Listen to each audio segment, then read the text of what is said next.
Hello friends, எல்லோரும் எப்படி இருக்கீங்க? ஹோப் எல்லோரும் நல்லா இருப்பீங்கன்னு நினைக்கிறேன். 60 டேஸ் கிறிஸ்மஸ் வெயிட் லாஸ் சேலஞ்சில் இன்றைக்கி டே 14ஓட டயட் மீல் பிளான் என்ன அப்படிங்கிறது தான் இந்த வீடியோவில் நம்ம பார்க்க போகிறோம். ஃபர்ஸ்ட் ஆஃப் ஆல் எல்லாருக்கும் ரொம்ப ரொம்ப சாரி கேட்டுக்கிறேன். ஏன்னா நேற்றுக்குள்ள வீடியோவில் நான் ஷேர் பண்ணியிருப்பேன் இன்றைக்கி வெயிட் நான் அப்டேட் பண்ணுவேன் அப்படின்னு.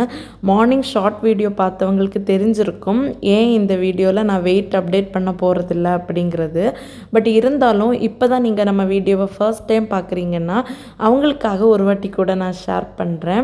இன்னும் 1 வீக்கில் நான் இந்தியா வரப்போகிறேன். அதுக்காக லக்கேஜும் பேக் பண்ணிவிட்டு அண்ட் ஒரு லாங் லீவாக இருக்க போகுதுங்கிறதுனால என்னோட பர்சனல் திங்ஸையும் பேக் பண்ணி என் ஃப்ரெண்ட் ரூமில் வச்சுட்டு இந்தியா வரலாம் அப்படின்னு எல்லாத்தையுமே பேக் பண்ணிட்டேன். ஆர்வ கோளாறில் அது கூடவே வெயிட் மிஷினையும் பேக் பண்ணதுனால என்னால் வெயிட் செக் பண்ண முடியலை. அதனால தான் இன்றைக்கி உங்கள் கூட அதை ஷேர் பண்ணவும் முடியலை. 1 வீக் வெயிட் பண்ணுங்கள். நெக்ஸ்ட் வீக் ஊருக்கு போயிட்டு ஃபஸ்ட்டு வேலையாக நான் உங்கள் கூட என்னோடய வெயிட் எவ்வளோ இருக்குது அப்படிங்கிறத அப்டேட் பண்ணுறேன். அண்ட் இன்றைக்கி மார்னிங் எழுந்திரிச்சு என்றைக்கும் மாதிரியே எம்டி ஸ்டொமக்கில் அந்த ஹாட் வாட்டர் எடுத்துக்கிட்டேன். கொஞ்சமாக ஜீரகம், கொஞ்சம் மல்லி போட்டு நல்லா கொதிக்க வச்சுட்டு லூக்வார்ம் கன்சிஸ்டன்சியில் ஆனதுமே எம்டி ஸ்டொமக்கில் அதை எடுத்துப்பேன். நான் என்னோடய டயட்டில் ஃபுட்டோட குவான்டிட்டி ரொம்ப கம்மி பண்ணி எடுத்துக்கிறேன். அண்ட் ஃபுட்டை ரொம்ப கம்மியாக சாப்பிட்றேன். இப்படியெல்லாம் நிறைய கமெண்ட்ஸ் பார்க்குறேன். அண்ட் அதுக்கு என்ன ரீசன், ஏன் நான் இப்படி எடுத்துக்கிறேன், எதனால் நான் இந்த அளவுக்கு வெறித்தனமாக டயட் இருக்கேங்கிறத இந்த வீடியோட எண்டில் நான் ஷேர் பண்ணியிருக்கேன். அதுக்கு முன்னாடி இன்றைக்கி நம்மளோட டயட்டில் நான் என்னென்ன எடுத்துக்கிட்டேன் அப்படிங்கிறத ஷேர் பண்ணிவிட்டு அந்த பாயிண்ட்ஸ்குள்ளே போகலாம் அப்படின்னு இருக்கேன். கண்டிப்பாக இந்த வீடியோ மூலமாக உங்களுக்கு அதுக்கு ஒரு கிளாரிஃபிகேஷன் கிடைக்கும். இன்றைக்கி மார்னிங் பிரேக்ஃபாஸ்ட்டாக ஒரு 8:30 போல் கொஞ்சமாக வாட்டர்மெலான் ஸ்லைசஸும் அண்ட் ஒரு ஆரஞ்சு பழமும் எடுத்துக்கிட்டேன். ரொம்ப ஃபில்லிங்காக இருந்துச்சு. ஃப்ரூட்ஸ் ப்ரிஃபர் பண்ணும்போது வாட்டர் கண்டென்ட் ஃப்ரூட்ஸாக எடுத்துக்கோங்க. ஸ்டொமக் நல்லா ஃபில் ஆகும். அண்ட் இன்றைக்கி லஞ்சுக்கு என்றைக்கும் மாதிரி கோதுமை தோசை தான் பண்ண போகிறேன். அண்ட் கோதுமை தோசையும் சாம்பாரும் அதுக்கப்புறமா ஃபிஷ்ஷுமே ஃப்ரை பண்ணியிருக்கேன். இதில் நான் ஃப்ரை பண்ண இந்த ஃபிஷ் பார்த்திங்கன்னா ஷார்க் ஃபிஷ்ஷு. இப்போ தான் நான் ஃபர்ஸ்ட் டைம் வாங்கி ட்ரை பண்ணேன்.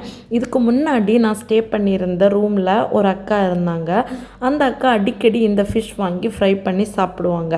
அப்போ எனக்கு புதுசாக அவங்க ட்ரை பண்ணுறதுனால அதை ட்ரை பண்ணுறதுக்கே எனக்கு சுத்தமாக இஷ்டம் இல்லாமல் இருந்துச்சு. எப்போவுமே கொஞ்சம் டிஃப்ரெண்ட்டாக நம்ம சாப்பிடாத ஒரு விஷயத்த புதுசாக எனக்கு ட்ரை பண்ணணுன்னாலே கொஞ்சம் தயக்கமாக தான் இருக்கும். நான் ரொம்ப யோசித்து தான் வாங்குவேன். அப்படி நேற்றுக்கு பர்ச்சேஸ் போனப்போ இந்த ஃபிஷ் நல்லா ஃப்ரெஷ்ஷாக இருந்துச்சு. அப்போ அந்த அக்கா குக் பண்ணிவிட்டு இந்த ஃபிஷ் நல்ல டேஸ்ட்டாக இருக்கும், வாங்கி ட்ரை பண்ணுன்னு சொன்னது எனக்கு ஞாபகம் வந்துச்சு. ஸோ தட் நான் 1 கிலோ வாங்கிட்டு ஃப்ரை பண்ணுறது மாதிரி கட் பண்ணி கேட்டு வீட்டுக்கு கொண்டு நல்லா க்ளீன் பண்ணி ஃப்ரை பண்ணேன். நிஜமாகவே சிக்கன் ஃப்ரை பண்ணி சாப்பிட்டா எப்படி இருக்குமோ அந்த டேஸ்ட்டில் இருந்துச்சு. செம்ம டேஸ்ட்டு. உங்களுக்கு ஷார்க் ஃபிஷ் கிடைக்கும் அப்படின்னா நீங்கள் கண்டிப்பாக ட்ரை பண்ணுங்கள். இந்தியாவில் எல்லாம் இது இருக்கா அப்படின்னு எனக்கு தெரியல. பட் இங்கே துபாயில் இது கிடச்சிச்சு. ஸோ நான் வாங்கி ட்ரை பண்ணேன். சூப்பராக இருந்துச்சு. அண்ட் கூடவே சாம்பாரும் வச்சு பம்கினில் சாம்பார் பண்ணியிருக்கேன். நார்மலாக நம்ம சாம்பார் எப்படி பண்ணுவோமோ அப்படி பண்ணியிருக்கேன். ஆனால் காய்கறி போடாமல் பம்கின் ஆட் பண்ணியிருக்கேன். அவ்வளோதான் போட்டு இன்றைக்கி லஞ்சு 1 o'clock போல் முடிச்சாச்சு. அண்ட் இன்றைக்கி லாஸ்ட் மீலாக டின்னருக்கு ஒரு ஆரஞ்சு ஜூஸ் தான் எடுத்துக்கிட்டேன். வெளியில் பர்ச்சேஸ் போயிருந்தேன். பாஸ்ட் 2-3 டேஸாகவே போயிட்டு தான் இருக்கேன். அதனால தான் டின்னர் வெளியிலே கம்ப்ளீட் பண்ணிவிட்டு வந்துட்டுருக்கேன். ஸோ அப்படி இன்றைக்கி டின்னரும் சூப்பராக ஒரு 6:30 போல் முடிச்சாச்சு. அண்ட் என்னோடய டயட்டில் நான் ஏன் இவ்வளோ ஃபுட் எடுத்துக்கிறேன், எதனால் இந்த அளவுக்கு டயட் வெயிட் லாஸ் பண்ணணும்னு நினைக்கிறேன் அப்படிங்கிறதுக்கு கிளாரிஃபிகேஷன் நான் கொடுக்கணும்னு நினச்சது. இந்த மாதிரியெல்லாம் கேட்டவங்க எனக்கு நெகட்டிவாக கமெண்ட் பண்ணி கேட்டிருந்தாங்க அப்படின்னா நான் கண்டிப்பாக அதுக்கு ரிப்ளை பண்ணியிருந்திருக்க மாட்டேன். இந்த கிளாரிஃபிகேஷனும் கொடுத்துருக்க மாட்டேன். ஆனால் என்கிட்ட கேட்ட எல்லாரும் கமெண்ட் பாக்ஸ்லேயே இருக்கட்டும் அண்ட் இன்ஸ்டாகிராம்லேயே இருக்கட்டும் பர்சனலாக மெசேஜ் பண்ணி என் மேலே உள்ள கேர்லையும் அண்ட் இப்படி ஃபுட் எடுத்துக்காதீங்க அக்கா, இது ஹெல்த்துக்கு நல்லதில்லை, இந்த மாதிரியெல்லாம் ரொம்ப அன்பாக ரொம்ப லவ்வபிள் கன்சென்ட்டோட சொன்னதுனால இந்த கிளாரிஃபிகேஷன் உங்களுக்காக கொடுக்குறேன். இந்த வீடியோ நீங்கள் பாருங்கள். இது எனக்கு குழந்தை பிறந்து ஒரு 4-5 மாதத்தில் எடுத்த வீடியோ தான். அப்போ நான் எவ்வளோ வெயிட் போட்டிருந்தேன், என் ஃபேஸ் எல்லாம் எவ்வளோ உப்பி இருக்குது அப்படின்னு பாருங்கள். ஆனால் அந்த டைம் எனக்கு நான் இவ்வளோ குண்டாக இருக்கேன், இப்படி இருக்கேனேன்னெல்லாம் நான் ஃபீல் பண்ணதே இல்லை. ஏன் அப்படின்னா நல்ல லீனாக இருக்கிறவங்க அன்ஹெல்தியாக இருக்கிறவங்களும் உண்டு, அதே டைமில் கொஞ்சம் ஸ்டவுட்டாக இருக்கிறவங்க ஹெல்த்தியாக இருக்கிறதும் உண்டு. அதுக்காக குண்டாக இருக்கிறதெல்லாம் நான் க்ளோரிஃபை பண்ணலை. அப்போ குண்டாக இருக்கலாமா அப்படியெல்லாம் உடனே கொஷின்ஸ் கேட்காதீங்க. நான் குண்டாக இருக்கிறது நல்லது தான், அது பிரச்சனை இல்லைன்னெல்லாம் சொல்லவே வரல. குண்டாக இருக்கும்போது நிறைய காம்ப்ளிகேஷன்ஸ் இருக்கும். நான் வந்து சின்ன வயசுல இருந்தே கொஞ்சம் குண்டாக தான் இருப்பேன். ஸோ எனக்கு பேபி பிறக்கிறது வரைக்கும் நான் குண்டாக இருக்கும்போது நான் பெருசாக காம்ப்ளிகேட்டடாக எதுவுமே ஃபீல் பண்ணதில்லை. ஆனால் எனக்கு குழந்தை பிறந்ததுக்கப்புறம் சின்ன சின்ன விஷயங்களையுமே கொஞ்சம் காம்ப்ளிகேட்டடாக எனக்கு ஃபீல் ஆக ஆரம்பிச்சு. அது ஒரு பக்கம் இருக்கிறப்போ இன்னொரு பக்கம் எனக்கு துபாயில் ஜாப் கிடச்சி நான் இந்தியாவில் இருந்து துபாய்க்கு மைக்ரேட் ஆகுறேன்.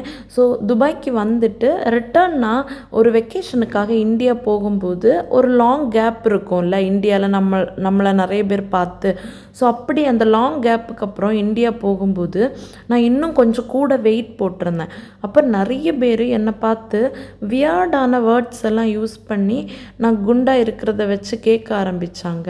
நார்மலாக கொஞ்சம் வெயிட் போட்டுட்ட, கொஞ்சம் கம்மி பண்ண, ஹெல்த்து நல்லா இருக்கும் அப்படி சொன்னால் கூட அது நமக்கு கேட்குறதுக்கு கொஞ்சம் ஓகே, நம்ம மேலே உள்ள கன்சர்னில் சொல்கிறாங்க அப்படின்னு இருக்கும். அப்படி இல்லாமல் நிறைய இன்சல்ட் பண்ணுறது மாதிரியான வேர்ட்ஸ் வந்து கேட்க ஆரம்பித்தேன். இப்படி பப்ளிக்கில் நிறைய பேர் முன்னாடி கேட்குறப்போ அதே இடத்துல அவங்கக்கிட்ட எனக்கு திரும்ப உங்கள் ஃபேமிலியில் உங்களுக்கு நெருக்கமானவங்க இப்படி இருந்தால் அவங்கள நீங்கள் ட்ரீட் பண்ணுறதும் அவங்களுக்கு நீங்கள் கொடுக்குற அட்வைஸும் எப்படி இருக்கும் அப்படின்னு கேட்க தான் தோணும்.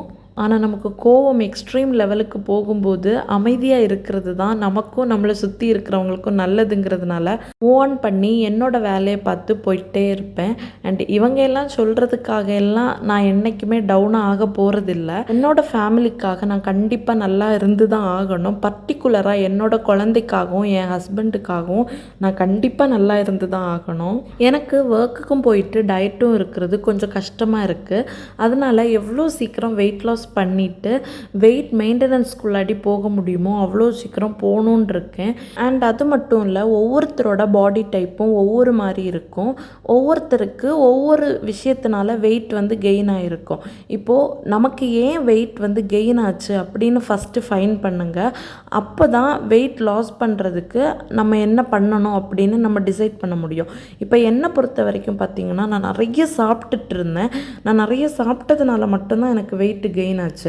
அப்போ நான் இனி என்ன பண்ணால் வெயிட் லாஸ் ஆகும் அப்படின்னு யோசிச்சா சாப்பாடை நல்லா கம்மி பண்ணாலே போதும் எனக்கு வெயிட் லாஸ் ஆகும். அதுதான் நான் இப்போ சாப்பாடை இவ்வளோ கம்மி பண்ணியிருக்கிறதுக்கு ரீசன். அதனால் மட்டும்தான் எனக்கு சாப்பாடை கம்மி பண்ணதும் இவ்வளோ வெயிட் வந்து லாஸ் ஆனதுக்கும் ஃபாஸ்ட்டாக லாஸ் ஆனதுக்கும் ரீசனுமே. ஸோ இது மாதிரி உங்கள் ஒவ்வொரு பாடிக்கும் ஒவ்வொரு மாதிரி இருக்கும் ஏன் வெயிட் வந்து கெயின் ஆச்சு அப்படிங்கிறது. அதை நீங்கள் கண்டுபிடிச்சிட்டிங்கனாலே வெயிட்டை லூஸ் பண்ணுறது ரொம்ப ரொம்ப ஈஸி. அண்டு வெயிட்டை லூஸ் பண்ணிட்டீங்க அப்படின்னா அதை மெயின்டைன் பண்ணுறது இன்னுமே ஈஸி. கண்டிப்பாக நான் வெயிட்டை வந்து லாஸ் பண்ணதுக்கப்புறமா மெயின்டெனன்ஸ் வெயிட்டில் இருக்கிறப்போ அதையுமே செப்பரேட்டாக ஒரு வீடியோ போடுறேன். கண்டிப்பாக உங்களுக்கு யூஸ்ஃபுல்லாக இருக்கும். அண்ட் இதனால தான் டயட்டில் ஃபுட்டோட குவான்டிட்டியை நான் இவ்வளோ கம்மி பண்ணியிருக்கேன்.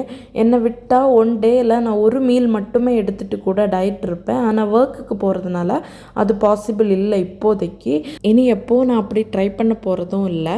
அண்ட் அவ்வளோதான். நம்ம இந்த வெயிட் லாஸ் ரிலேட்டடாக எது உங்களுக்கு எங்கிட்ட ஷேர் பண்ணணுன்னாலும் இன்ஸ்டா ஐடி யூஸ் பண்ணுங்கள். லிங்க் நான் டிஸ்கிரிப்ஷன் பாக்ஸில் கொடுக்குறேன். நாளைக்கு இன்னொரு வீடியோட மீட் பண்ணுறேன். டில் தென் டேக் கேர், பாய்.